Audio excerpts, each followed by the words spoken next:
Hello and welcome to today's webinar, Fire and Smoke Damper Actuator Inspection and Replacement, which is being presented today by Larry Felker. We really appreciate you joining us today. My name is Ron Pelkowitz and I will be your moderator. Because we know you will want to watch this webinar again, it will be recorded and posted on Belimo's YouTube site.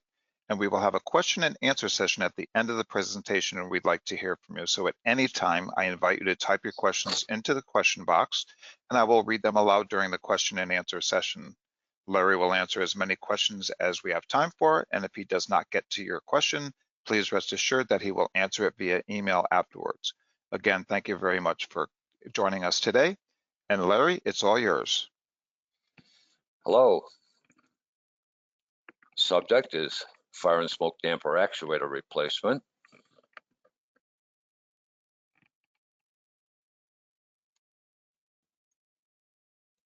The agenda, we'll touch a little bit on the codes, then on what some of these old motors look like, just a bit about orientation around all of life safety dampers, and the replacement information. So codes. Origin of the installation of life safety dampers comes out of the IBC, the International Building Code, and references from there over to the International Fire Code, which is the one that actually states the repair and maintenance. Now, the IFC refers to NFPA 80 and 105 for the primary information about the dampers. So Chapter 7 dampers in the IBC, California's Title 24 refers to them also, and some local codes, but I use the term Chapter 7 because that's the dominant code. Chapter 7 tells us what we're supposed to do with containment dampers, or the compartmentation dampers. Those are always fully closed dampers, spring closed, and they're driven open during normal operation. They have to be tested at the end of the first year after commissioning, and then every 4 years, except in hospitals every 6 years. So they need to be inspected and tested, along with any duct cleaning that might get done at that point. Now, Chapter 9 dampers are the smoke control system dampers. There are about 15% of those installed. They have to be, of course, commissioned, but then any dedicated dampers have to be tested semi-annually. So if their only purpose is smoke control,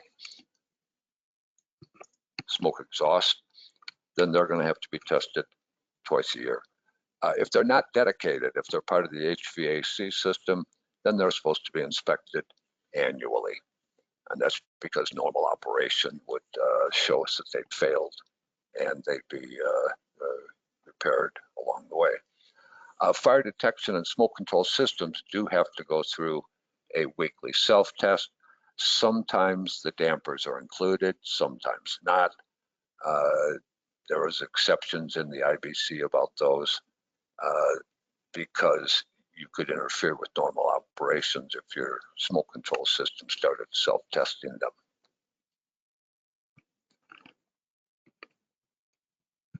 The standards that are involved in repair, replacement, periodic code required testing, primarily NFPA 80 and 105, although NFPA 92 has some of the information. So it's scattered a touch. UL 555 family of standards, those are damper testing and the framing during an installation, but they don't get involved in any repair issues.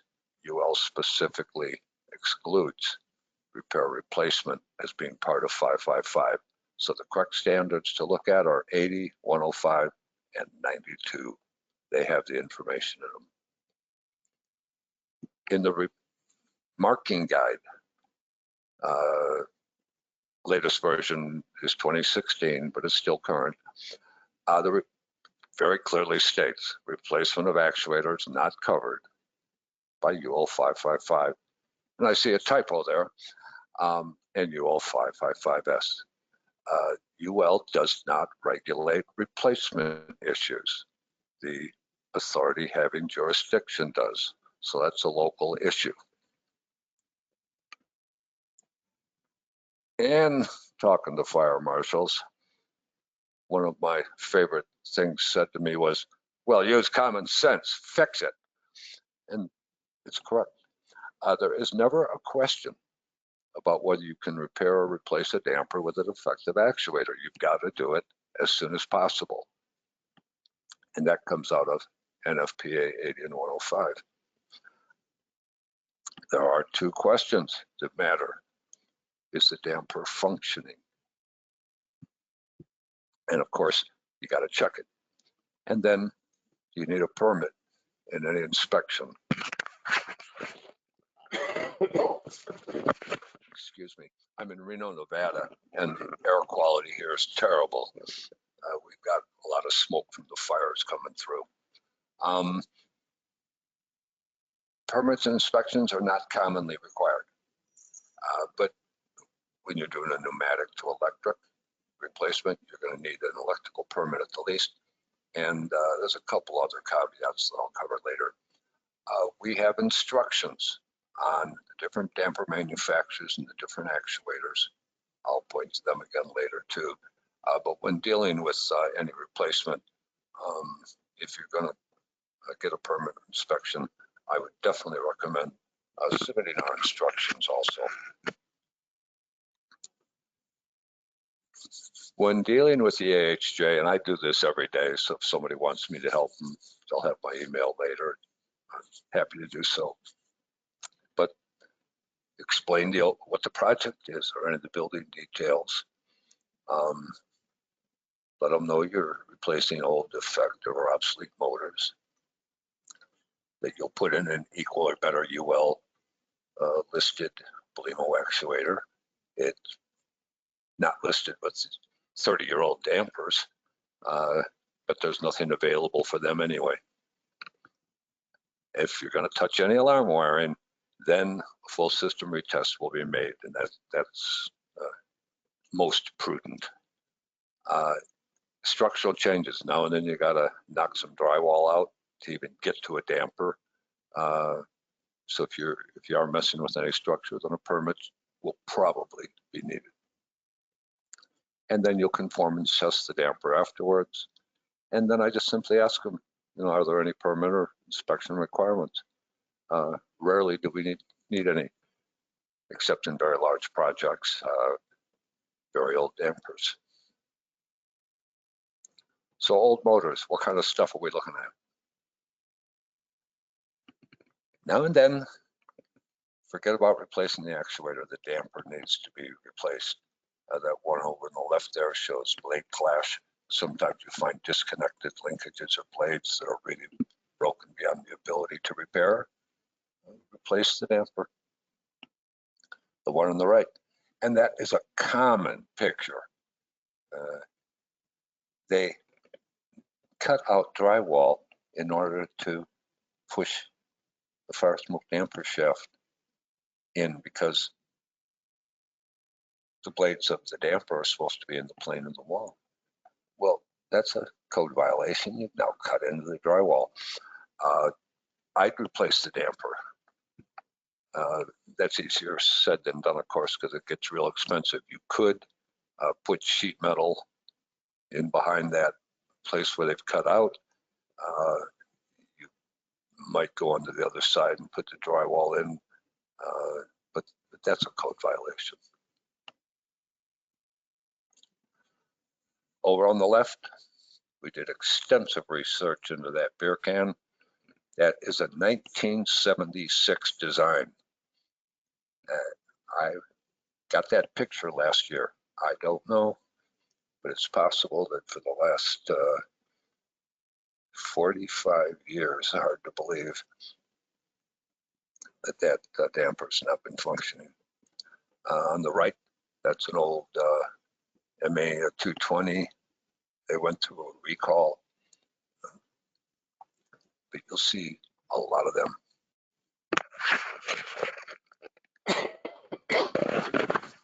Excuse me. Over on the left, typical old motors. That top left one is a ECM. Hasn't been made for 20 years, but there are still some of them out there. You see a lot of the multi-products and a lot of the old CB Barber Colemans. They're no longer made either. That center picture,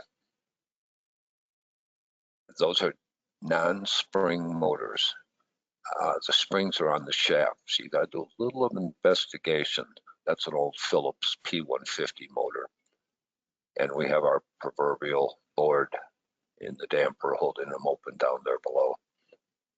So you're going to see some of those. And then the Honeywell commonly ones first made. I've had a lot of failure problems.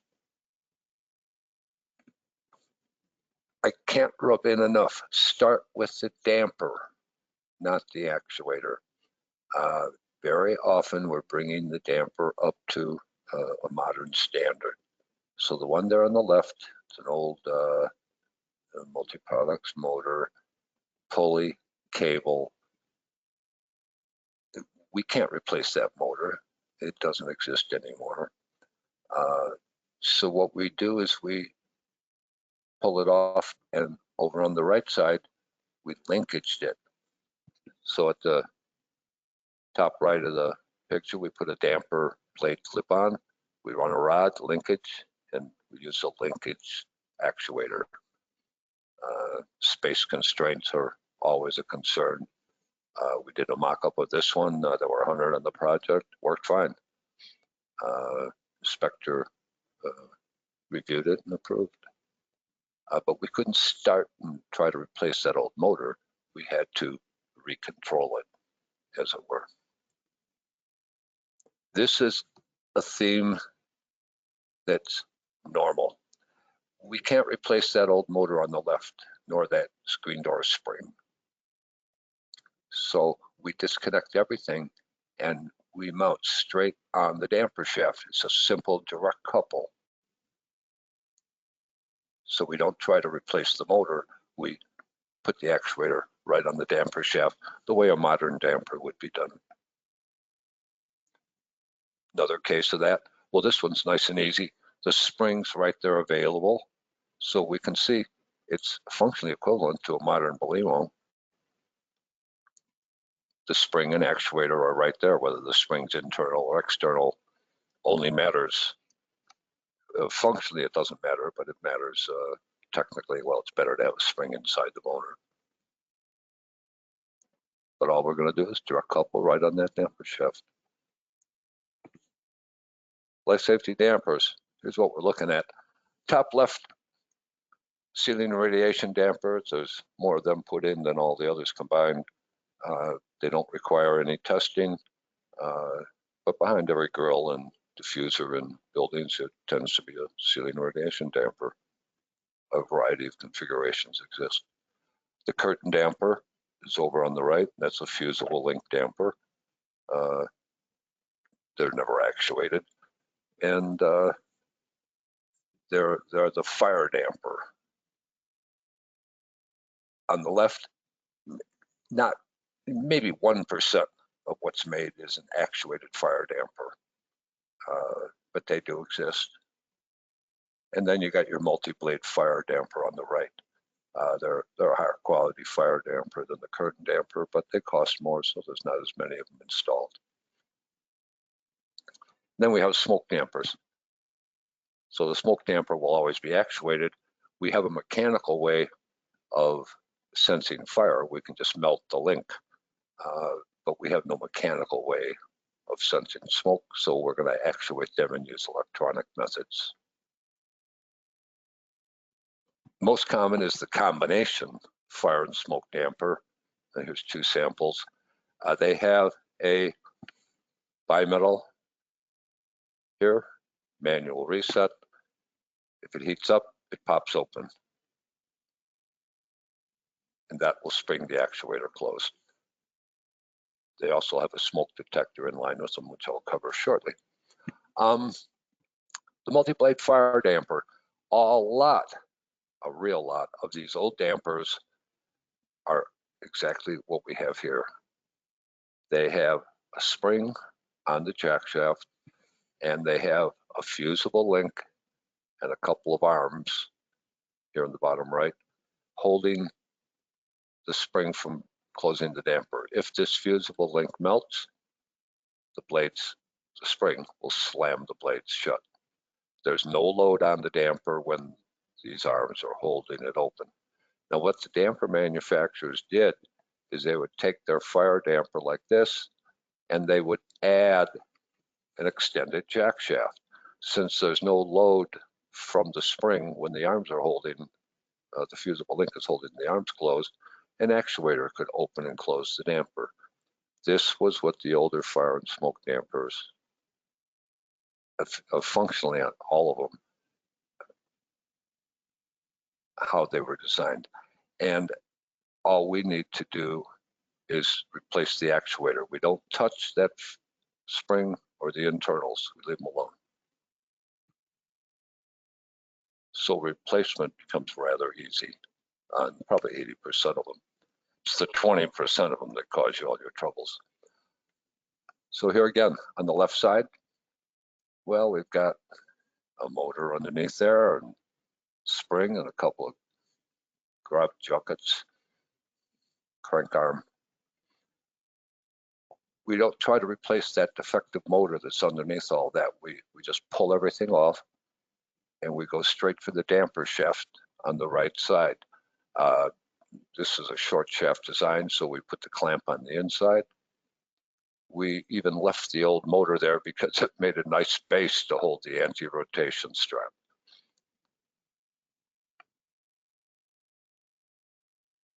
Pneumatic to electric, top left. Well, the damper shaft extends. We've got our push rod and our actuator. We simply take off everything. We get rid of the crank arm and do our couple, as shown on the right. So most of the pneumatic to electric are nice and easy like this. Sometimes the internal linkage ones mean you have to design a little bit of a linkage. So here's some information. Mounting. We rub it in, we don't see problems very often, but the actuator should be mounted nice and square to the damper sleeve. The anti-rotation strap, the stud should be in about the middle of our U slot.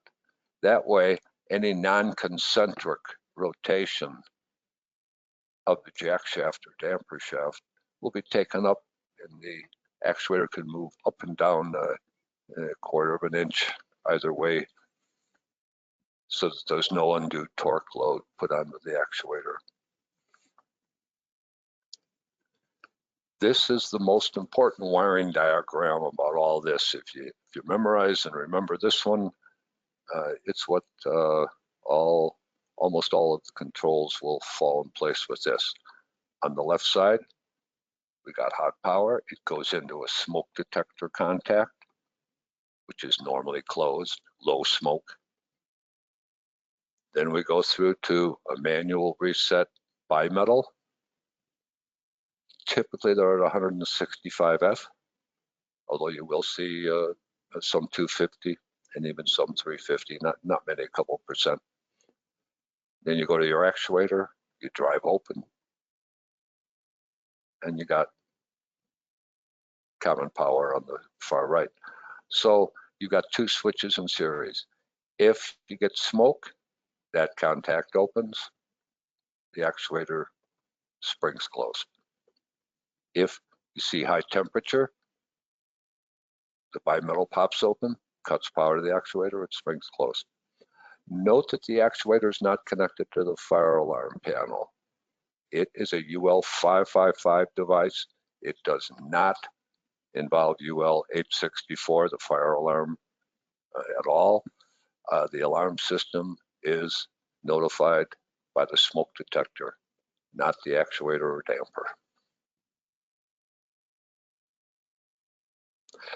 There's a bit of an exception to that in Chapter 9 smoke control systems, but I'm not going into them here. Torque requirement. Bigger is better. If one's on a borderline, go to the next higher actuator. It's not worth the extra $10 to make an extra drive out to a job if you undersize the actuator. About 50% of installed dampers are less than 2 square feet. So and this is not a product, but description, but our FSTF actuator covers probably 50% of the market. There's probably 10% more that I'd say go to the next higher actuator because you're on a borderline or you don't know exactly what you're doing. But on new UL 555 listing, we hit 3 square feet. So using 2 square feet as a rule of thumb is safe. Below that, bottom left, about 30% of installed dampers are from 2 to 4 square feet. So our FST or LF actuator takes care of them. So fully 80% of them are pretty small, less than 4 square feet. About 10% of dampers are from 4 to 12 square feet. So we have the FSNF, which takes care of those. And then about 10% are greater than 12 square feet. So you're going to use multiple actuators or our bigger actuators. I do cover all of that in our instructions. There's no way you'll remember all the information I've thrown at you today. So we do repeat it elsewhere right here. At belimo.us/fire smoke, we have lots of instruction sheets. There's also a competitive replacement cross-reference. So you can go look up both pictures and part numbers and get an idea of what to do. But again, we're looking at the damper first, not the actuator. So a lot of the information requires examining which damper you're using, not just what old motor was there. And then we have all these instructions. So the top one there would be the air balance damper using a Honeywell ML or MS, and how to put the Belimo FSLF or FSNF onto that damper to replace the old motor. And then we start with the damper manufacturer and then what actuator they were using, and then going over to the Belimo. So these instructions can really help you to understand what you're looking at. In addition, we have some linkage information and typical instruction. So if you look at the contents here, well, we cover what UL says, some of the code and standard issues, NFPA 80 and 105. What do they have to say about this? And then we go through technical requirements, cross-reference, sensors, linkages, lots of pictures of the different dampers to guide you through the replacement. 80% of them are very easy. And then the very last page of each of our instructions has a notification form that you did the test. So what did you test? Well, you drive them open, spring them closed, drive them back open, prove that they work. Remote testing. This is coming along, and it is advisable if you get the inaccessible damper buried up in behind several ducts and difficult to get to, put in a remote testing station. So on the left side or in the middle, the power comes through to go to the actuator. It goes through the smoke relay or the smoke detector, drives the actuator open. you can push that button, you cut power, it springs closed. Lift up on the button, you restore power, the damper drives back open. And then you've got 2 lights on the bottom of your remote control panel there. 1 switch to tell you you're open, 1 switch to tell you you're closed. That allows you to test the damper from the remote test station instead of climbing back up in there. And these are available for all the damper manufacturers, have them already. We will, middle of next year probably, I'll come out with a BACnet remote testing module. So on the left side, we're going to have an interface. It'll have power come in, and it'll deliver power to the actuator. And then when BACnet says, go through a test, it'll cut the power, actuator will spring closed. Using the position indication switches, you can tell if the damper went open or closed. The end.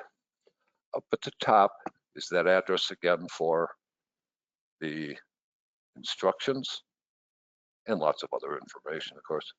And then there's my email address at the bottom. So record it, or it's on all of our instructions anyway. But any kinds of questions, I'm available. So Ron, do we have any questions? Thank you very much, Larry.